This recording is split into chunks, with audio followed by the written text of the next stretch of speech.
Welcome to Screw the Commute, the entrepreneurial podcast dedicated to getting you out of the car and into the money, with your host, lifelong entrepreneur and multimillionaire, Tom Antion. Hey everybody, it's Tom here with episode 309 of Screw the Commute podcast. Today we're going to talk about Joint Venturing Revisited. I thought it was a good time to revisit this topic because it's so important to rapidly increasing your success. So I'm going to include for you in this episode a replay of one of the most important things you can do if you want to be put on the map, all right? If you're just starting out in marketing your business, or how to make a giant jump if you have an existing business. All right, I hope you didn't miss episode 308. That was shooting video for business. I mean, I said copywriting was my most important skill in the whole world. Well, creating videos for your business is my second most important skill. It's meant millions of dollars to my business, and I've never had one go viral. They're strategic videos to promote your business. In fact, I list 14 of them, different strategic videos that you can use in your business. So make sure you didn't miss that. And one of my videos has made over 10 million bucks. All right. So, and it hasn't had that many views. So it can really do a lot for your business. All right. Let's get to the details of joint venturing, where you can collaborate if you know what to say to people that have blazed the trail before you, so they put you on the map or they give you a giant boost in your business. All right, let's get to that replay. Going to be talking about joint venturing here, how to be in front of 1 million warm prospects in the next 90 days. All right, our sponsor this week is me again, and the Tom Antion Internet Marketing Retreat and Joint Venture Program. This is a little bit different joint venture program where myself and my staff work with you for a year to either get you started in an internet business or to use the internet to take your existing business to the next level. I'll tell you more about that later, and the details will be at greatinternetmarketingtraining.com, greatinternetmarketingtraining.com, and that will be at the show notes also. All right, I'm here to tell you a little bit about why joint venturing can be so lucrative for you. This is perfect if you're just starting out and you don't have a big mailing list. If you've been around internet marketing at all, you always hear about the value of the list. Now, if you're established and have a big or moderate sized list, you still want it to grow. So joint venturing is great for you too. The same rules apply. Instead of starting with a small or non-existent list, you're taking your existing list to a new level. So everyone who wants to grow their business should listen to this. I'm going to give you the method of approaching joint venture partners. These are people that have already blazed the trail before you. Some have big lists and some have smaller lists. At any rate, they're further ahead than you are. So the first thing I want to talk to you about is how valuable this can be to you if you make this a priority. And I'd say in the next 90 days, you could probably, if you did everything that I teach in this episode, if you did it right, you could probably be in front of 1 million people that never heard of you before through your joint venture partners. And these aren't 1 million people like Facebook people that never heard of you. And it's not just people that have fleetingly heard about you. These are people that hear about you with a warm introduction from the list owner that they already trust. I mean, this can really jumpstart your entire online or offline business. So that's the value of this. It can take you from 0 to doing 100 miles an hour in a very short period of time. But you must do this correctly. The first thing I want to tell you about is finding partners. In other words, how do you find these people? If these people have a big mailing list, you can be darn sure that there's plenty of places online to sign up for this list. So the first thing that you should do is get yourself a throwaway email address. Because I can tell you all of the people that you might want to deal with are not going to work out for you. And many of them once you get to know what they're about, you may not want to deal with them either. So get yourself a throwaway email address. This would be a Gmail or a Hotmail or Yahoo or something like that, and sign up for their publication so you can get to know what they're about. See, if you just try to blast a broadcast email out to a bunch of list owners, it will get deleted so fast your head will spin. I mean, it won't mean anything. You really have to play the game and approach these people on an individual basis and very carefully, as I'm going to outline here. So get yourself this email address so that you can get on their list and start learning about what they talk about and what issues they bring up and what kind of attitude do they have about things. Some, like me, I'm kind of in your face, brash, and fun and making jokes all the time, but not to the point where it's obnoxious, at least not to me anyway. But there's some people out there who make it a point of being obnoxious. I mean, that's part of their shtick. Other people are very low key. You need to know what their nature is, and you can learn that just by reading their publications and reading their blogs and reading their email newsletters and all that. Now, to find them in the first place, if you're just totally starting from zero and don't know any of the players in your field, you would just want to type in your topic plus the term email magazine, or your topic plus the word blog, or plus the term discussion forum. And you'll immediately bring up people in your topic area that have lists or have discussion boards or have blogs or all of the above. You have to start hanging out there and see the comments that other people make to them. You really need to be learning about them. One of the overriding principles here is you must be patient, because the people that have blazed the trail before you have people chasing them around day and night. I mean, at any one time, I have at least 19 or 20 people trying to make deals with me to promote their stuff. I couldn't possibly do all of it. So you must do things that put yourself at the top of the list. That way, when someone like me is ready to promote somebody like you, you'll be the first person they call. So you must be patient. And you must do your homework. If you try to skip this step, the chances of success are very slim. And I got to say, unless you're a really hot babe, and I don't mean to be sexist, because I've seen several of them that have virtually nothing important to say make it in this field. They get extra breaks just because most of the people in the internet marketing field are guys, and a really hot girl can get breaks that you can't if you're just a regular non-hottie like me. All right. I'm way less than hottie, I have to say. Now, I'm not trying to be sexist. Again, I'm just trying to give you the reality of the situation. So if you're a hot girl that's model material, well, you don't have to listen to this. You can play other games.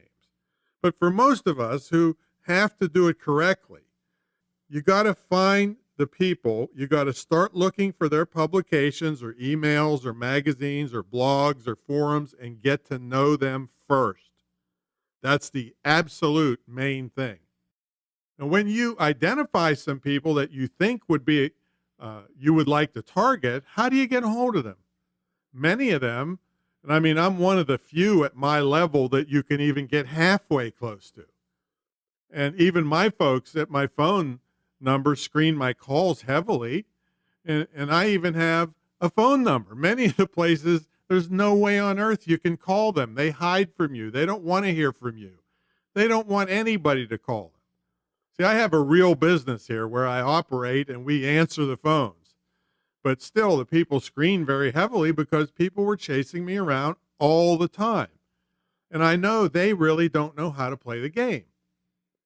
They don't have a good offer. They haven't listened to an audio like I'm giving you right now to teach you how to approach a joint venture partner. And so they're totally a waste of time. So it's better that they get screened rather than me wasting time from my legitimate business and from my good partners to waste time on them because they didn't do their homework. And the same thing will happen to you if you try to contact me or anybody else. If you don't play the game right, if you act like you're a novice and you don't know what you're doing, nobody's going to deal with you. So you're totally wasting your time. Now, when you do finally find some partners that make sense, and you won't know what makes sense until I get through with the rest of this episode, I do need to tell you that you need to use multiple ways to try to reach them, not just email. Probably phone is not going to work because so many of them hide and won't speak on the phone. Not many people have fax anymore. Even if they have a fax, they probably get it through email. Actually, now even snail mail is a legitimate way to reach people because many people aren't used to seeing anything but junk mail. So this could be a good way to reach people if you can find a good address for them. I'll tell you one of the best methods, but you do have to be patient and invest in yourself, is to go to their events and attend their live events. Many of them have live events, and meeting them in person will go much further than trying to get emails through that don't even get to them, where they have other people reading them or they automatically get filtered. So going to live events and meeting them in person can be a good thing. However, again, you must be patient. And the fact that I tell you to go to a live event doesn't mean that they're going to have time for you if they're running a live event. It's a busy, busy, busy deal to run a live event. So you can't be obnoxious about it and force your way to talk to them. You'll shoot yourself in the foot by not recognizing how busy they are. But attending a live event and being there when you get your chance puts you way ahead of the pack. I just want to warn you, though, you may not get your chance at a live event. So don't complain to me if you spend $1,000 for a hotel and airfare and then went to an event and didn't get to pitch the person you wanted to pitch. At least I hope you got something out of the event, and you may find way more people to make deals with at the event, or maybe a speaker at the event would be a good prospect for you. But attending live will put you a lot further ahead. I can't tell you the number of deals that I made and people I know have made because they saw somebody in person. That person is more likely, if you do get to speak to them for a few minutes, to take your call or to keep that correspondence going. That's if you didn't make a jerk of yourself in person, that is. It's just that way. Being in person, it's called the law of reciprocity, and it's the fact that they know you, have seen you, and you made the commitment to come to their event, so they're more likely to respond to your correspondence. You'll get a little bit further ahead of the pack. Now, it still doesn't mean they're going to promote your product yet, because there's a lot more for me to tell you about. But before I do, the next best thing to visiting a live event is to visit their online live events and make comments that make you and them look good. Get your name visible and memorable to them over time, and it could grease the chute to getting your direct correspondence recognized by them and responded to by them. Okay, now the next thing is you must give this person your product. Do not under any circumstances expect them to buy your product before they promote it. Some will do it or have their assistant do it just to check you out to see if you give good service to a regular customer. But don't count on them buying it. I mean, from my point of view and other influencer type people, this is just ludicrous. If you really knew what was going on, you would never in a million years suggest that they buy your product. I don't care how expensive your product is, because I have stacks of stuff in here that people give me, begging me just to even look at them. So do all the other really big joint venture partners. We have enormous numbers of people to pick from. If you expect us to buy your product just to help promote it, you're crazy. All right, you'll get kicked out so fast your head will spin. So give the product to the potential joint venture partner. If it's a physical product, have it mailed as if it was going to a customer so they could see what they're promoting. Remember, this joint venture partner has a reputation to uphold. You might be brand new and you can screw up and nobody ever heard of you. So it doesn't make any difference.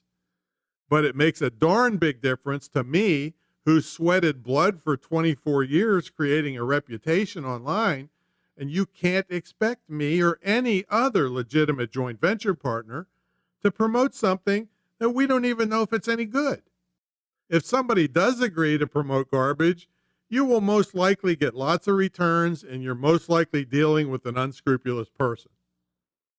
Anyway, I want to see the product the same way it's going to the customer. I want to see it from the same shipping company or fulfillment company and the packaging and all the stuff so that I know what I'm going to be promoting to my list, because if it's garbage and I promote it, then they're never going to trust me again.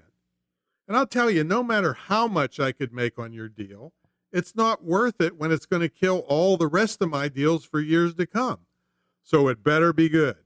Don't expect me to buy it because I can just say, heck with you. I got 20 other people here begging me to promote their products, okay? So give them your product. Now, another thing you can do to entice joint venture partners, and sometimes you'll also hear them called super affiliates, which means they have a power in a group or power over a group or control of a group of people, and they have the ability to sell enormous amounts of stuff. Now, you can be a super affiliate in one field and not in another. For instance, I would never be a super affiliate for parenting type products because even though people on my list probably are parents, they're not on my list because of that. They're on it because of public speaking and internet marketing. So I wouldn't be a super affiliate for parenting products. So if you had a parenting product, you'd want to go to people that have parenting lists with a big number of people who are on the list because they want to be better parents. That list owner would be a super affiliate for parenting products. But that same person who has a list of people wanting to be better parents would never be a great super affiliate for my public speaking stuff, for my internet marketing stuff. Because the people on their list are interested in parenting, and most likely they're not interested in public speaking. I mean, most people aren't, and internet marketing stuff. So you have to make sure that your stuff is appropriate for the list. And keep in mind, if I promote a parenting product to my list interested in internet marketing and professional speaking, I'll get cussed out in 18 languages because we're in 80 countries, all right? And 5,000 people will unsubscribe that day. I can't have that. All right, let's talk about commissions. In general, list owners aren't going to promote you unless they get a commission on the sales they generate for you. You may have a regular commission schedule for your affiliate program, and I'll be doing a future episode all about affiliate marketing. And this affiliate stuff, for those that don't know, are either you give somebody a commission for selling your stuff, or they give you a commission for selling their stuff. So we'll talk about that in another episode. If a person is a super affiliate in your field and has a big list of people that are well known for buying stuff, you may want to offer that person an extra commission above what you'd normally give as an affiliate commission. And this is very common. In some cases, it's up to 75%. There's even cases where you give the person 100% commission, maybe for a limited amount of time, so they really get excited about promoting you really fast. And sometimes you might give that to them as permanently as a higher commission. I have even heard recently, and this is a new one on me, someone was paying 300% commission to be absolutely sure he got chosen as someone to promote. Now, think about this. Why would a person give the affiliate more money than they even got from the customer? Well, smart affiliates have way more things to sell the new customer, and anything they lose on the front end to pay the super affiliate is more than made up for on the back end when they sell lots of other stuff to that new customer. They also know that there's a lot of competition to get the super affiliate to promote them. And if they only offer 50, 40, or 30%, well, the super affiliates don't want to bother with them because they can go to some other product and get 65% or 100% or even that crazy 300%. You don't have to rise to this level right away, especially if you're just starting out and have only one product or service. But as you improve over time, you would want to get an array of products to sell on the back end and start upping the percentage you pay, which will attract more super affiliates. All right, let's go back to this patience and demeanor issue. I mentioned it earlier, but you've got to be patient because a lot of times a joint venture partner will have things scheduled 3 or 4 months in advance. They might have product launches in the works that are eating up every available email blast. And many people don't send big promotions every day. So you have a limited number of slots available for them to email their list. So you can't decide that you want to approach a person and think that they're going to immediately next week sell your stuff. You must be patient. You must be easy to work with. Again, you always have to keep in mind you're one of 20 or 30 people that's chasing that joint venture partner at any time. You're in competition with them. Not only does your deal have to be good, you better be easy to work with because why should they pick you if you're a jerk and pushy and obnoxious? They can go find somebody that's easy to work with. So it just doesn't make sense for you to be hard to get along with. They really are doing you a favor. And what many newbies do is they don't have a clue of the life of a big influence joint venture partner, a super affiliate, or whatever you want to call us.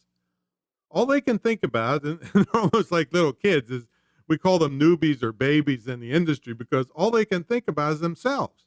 It's like, oh, I have a great idea. I created a great product and you should promote it because the world needs it. All right, well, we've heard that thousands of times and it's a big joke to us. And if you come with that attitude, we're going to tell you to take a hike. We're going to ignore you, not take your calls and make fun of you. You are showing that you don't know how to play the game and you don't understand our world. And if you don't like it, don't go after big joint venture partners. And that's okay. In many cases, you're going to need to start smaller anyway. Instead of going for somebody with a list of 50,000, go for somebody with a list of 3,000 because they haven't paid their full dues yet. And they're most likely more hungry than someone with a list of 50,000. They're going to be less competition with them and less people chasing them around. You can make even more mistakes and maybe still get a good deal going. Just don't shoot for the moon and blow your chances because that big list owner, you can be sure, knows a bunch of other big list owners in that field. And if you make a jerk of yourself, he or she is going to tell all the other ones to stay away from you, and then making a deal with one of them will be very difficult. You might as well just quit going after them because you're never going to get any of them to go with you if you act like a jerk. See, making a mistake because you're new is acceptable. Being a jerk is not. So you got to be patient and easy to work with. All right, I want to tell you a little bit about when I turned the internet marketing training world on its head around the year 2000. I mean, people like me were charging $50,000 or $100,000 up front to teach what we know to clueless business people who refuse to learn on their own. Now, I'm a small business advocate, and I knew many small businesses could never afford that kind of upfront money.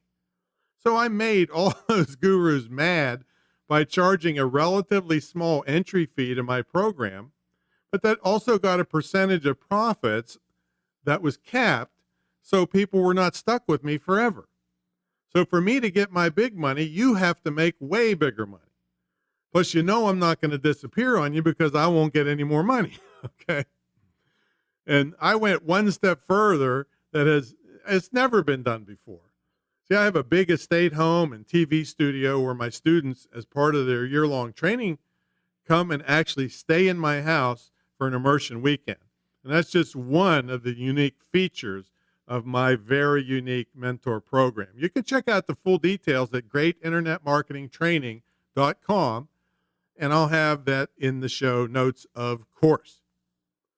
All right, let's get back to our topic, and the next section is appropriate products and services. Now, when you get your chance, finally, let's say you've located a person and they're willing to hear you out on your deal.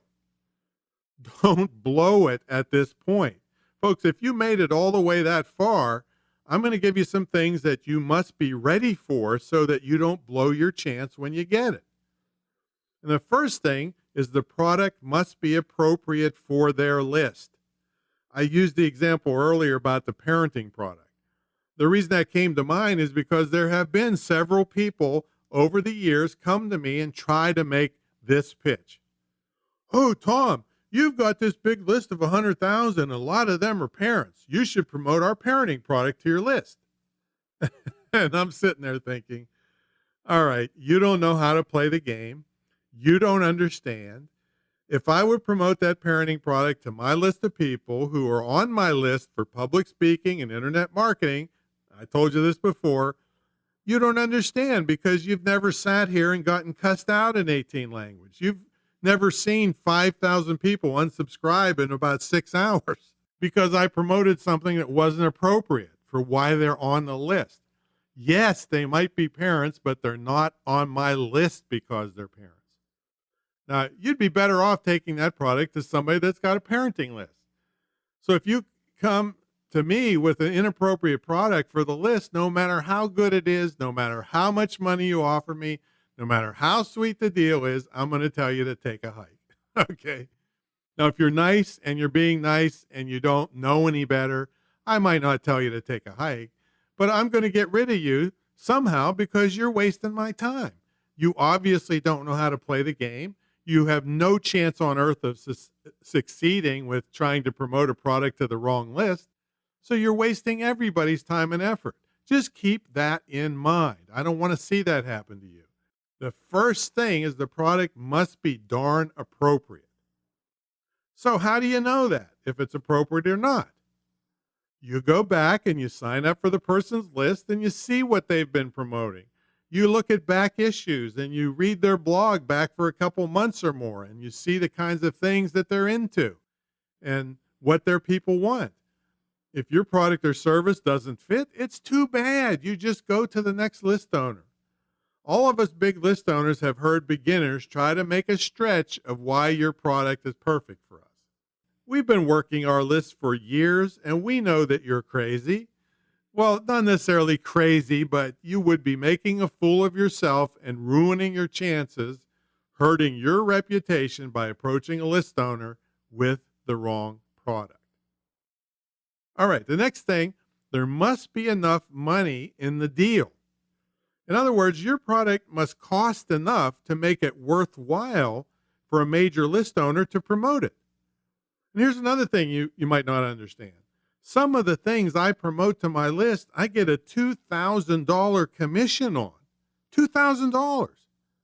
So if you come to me and say, well, Tom, I have this $9.95 ebook and I'll give you 50% or even 75%. I'm thinking, you don't know how to play the game. Take a hike, because I don't want to burn one of my mailings and make a piddly little amount of money when you have to sell 200 of your piddly books to equal one of something else that maybe I get $150 or $1,000 commission. So don't approach big list owners with something that the money just doesn't make sense, even if the product is appropriate. Now, if there's not enough potential money in the deal for the commissions of the list owner, it's not worth it to them to do the mailing. See, most big list owners, every time they mail, they get so many people unsubscribe, even if the products are appropriate. It's just the nature of big lists. That just might be the email that broke, or the straw that broke the camel's back. Many people get really frustrated and they can't handle the enormous amounts of spam and emails they get, so they just start cutting everywhere. Well, I don't want my email to get cut just because I'm trying to get a $2 commission off of you. I don't mind people leaving if I'm trying to get a $2,000 commission, because with a $2,000 commission, I'll land a few of those and make a lot of money, which is enough to replace those people that unsubscribe. You see, every list has a value to each subscriber. It costs the list owners so much to get a subscriber, either by great search positioning and finding them on the web and putting lots of websites up to grab subscribers and using pay-per-click ads and all these things. So it costs people like me to get my subscribers, even if they're coming for free off of Google. There's still a cost to it, and there's still a value to each one. So if they unsubscribe because I sent them an email and I only had a chance of making a little pittance off it, that's not good, and I'm not going to do it. I mean, I might have done it when I was younger and didn't know any better, or when I was a smaller list owner, I might have done it. And you can probably still find some because they're more hungry, the smaller list owners. But don't approach a large list owner with a product that doesn't have enough money to go around. I mean, it just will not work. With all that being said, there's an exception to this. If you have a proven sales funnel that leads people to buy a lot of stuff over time, and the large list owner gets a commission on whatever they eventually buy, then the large list owner might even send out one of your freebies to get people to opt into your funnel, knowing they will get commissions into the future. So that's the exception to it, but you have to have a proven track record or nobody's going to take that chance on you. All right, the next thing is really, really important thing, and not all list owners will hit you with this, but most big ones that have been around a while will. So let's say you researched the list owner. Check. Great. Let's say you got to him or her, and you were polite, professional, and patient. Awesome. And let's say there's enough money and commission percentage in the deal. You got that covered too. And let's say the product is appropriate for the list, so you passed that test. Don't start counting your money yet, okay? You still haven't passed all the way. You could kill the entire deal by innocently asking the list owner to be your guinea pig. And what that means is if you don't have any kind of proven sales on this product, don't go to that list owner and ask them to mail their list in hopes of making some sales. You're asking that list owner who sweated blood and worked day and night, built tons of websites, did search engine positioning, probably paid for certain placements and pay-per-click ads, and you're asking them to send a mailing out with no guarantees that any money's going to come back. I mean, not even an inkling of proof that there could be any money coming. Certainly there's no guarantees, but you don't want to come with no proof of anything. You haven't proven that your sales letter or video can take somebody and get them to pull their wallet out of their pocket and give you money. You haven't shown the list owner that yet. So a list owner might ask you, what's your conversion rate on your sales letter? Now, if you stand there like the old Elmer Fudd, I don't know. Guess what happens next? Take a hike, because it's not worth it to that list owner to be your guinea pig. See, if I send a mailing to 100,000 people and I get nothing back from you in sales commissions, I've just lost a ton of subscribers and wasted a mailing and got nothing in return. So now I have to replace those lost subscribers, which might be worth $1 or $2 a piece to me. And I didn't get anything for it. So you totally wasted my time and cost me money. After doing that a couple times in my earlier career, I'm not going to do it anymore. And no other big list owner will either, unless they owe you a big favor or you're one of those good-looking women that I talked about earlier. So don't go in there without any sales figures. You might say, well, Tom, how can I have sales figures if I don't have a mailing list or any subscribers? That's when you have to invest a little elbow grease in your knowledge and a little money in some ads.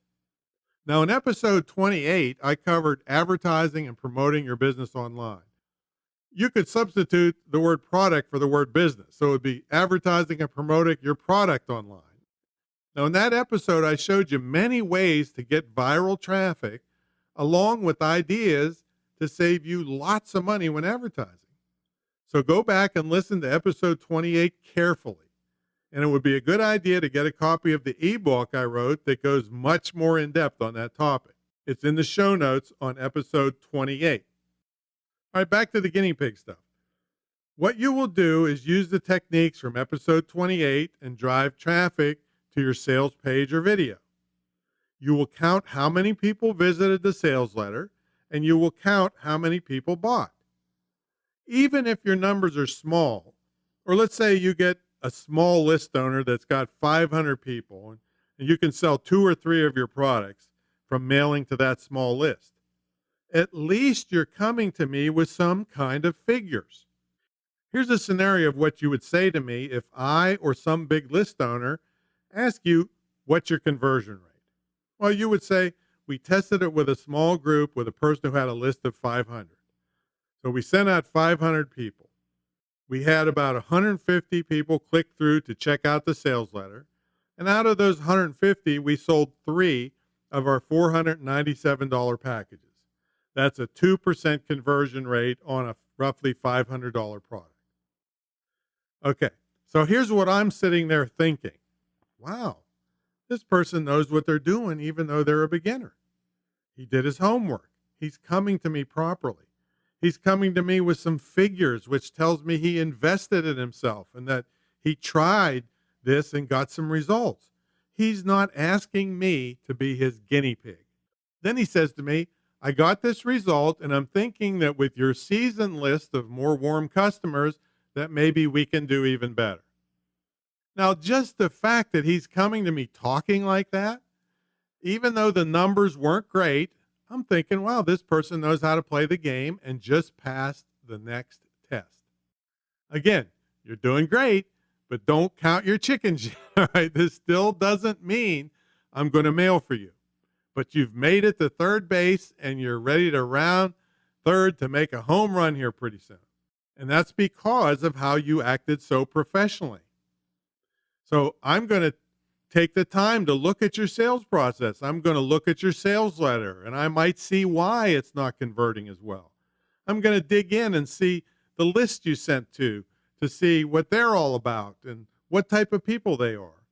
And then if I say, oh, I think we can do better than your last mailing if you would tweak some things on your page, and I'll do a warm email for you, or I'll even suggest possibly we do a TELUS class or a webinar.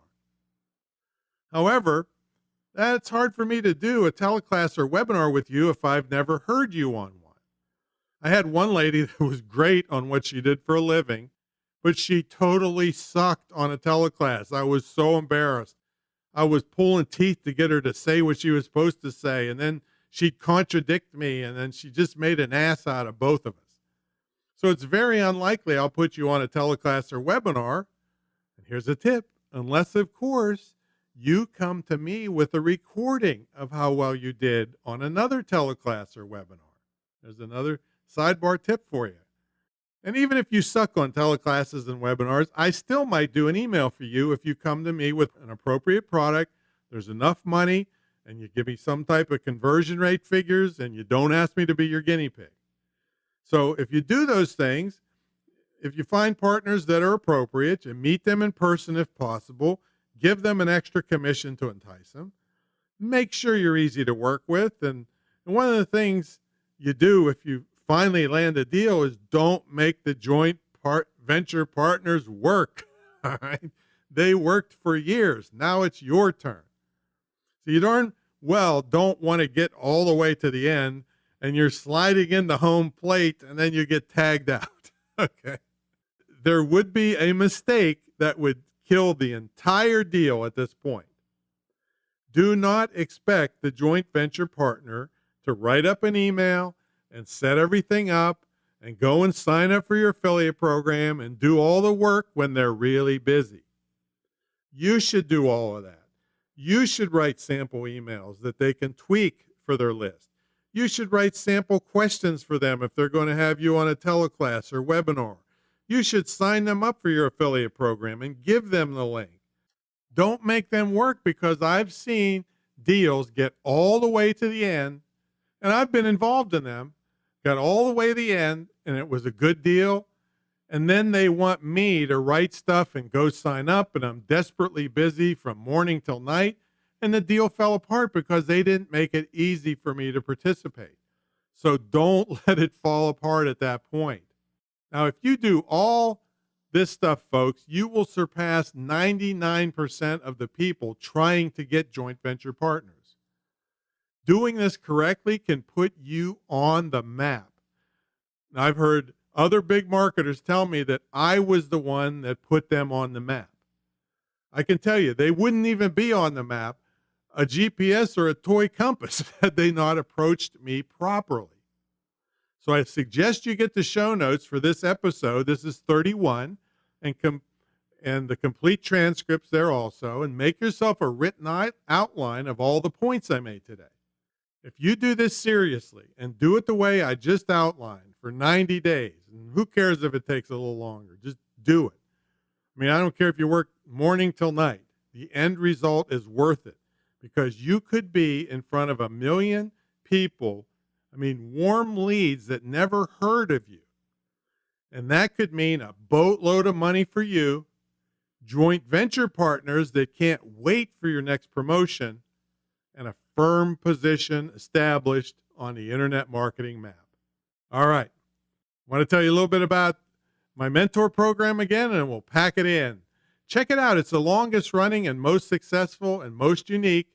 And one thing I didn't tell you, it also includes a scholarship to my licensed internet marketing school that you can either use yourself or gift to someone else, or go directly to greatinternetmarketingtraining.com. So I'll catch you on the next episode. Let's do some joint ventures.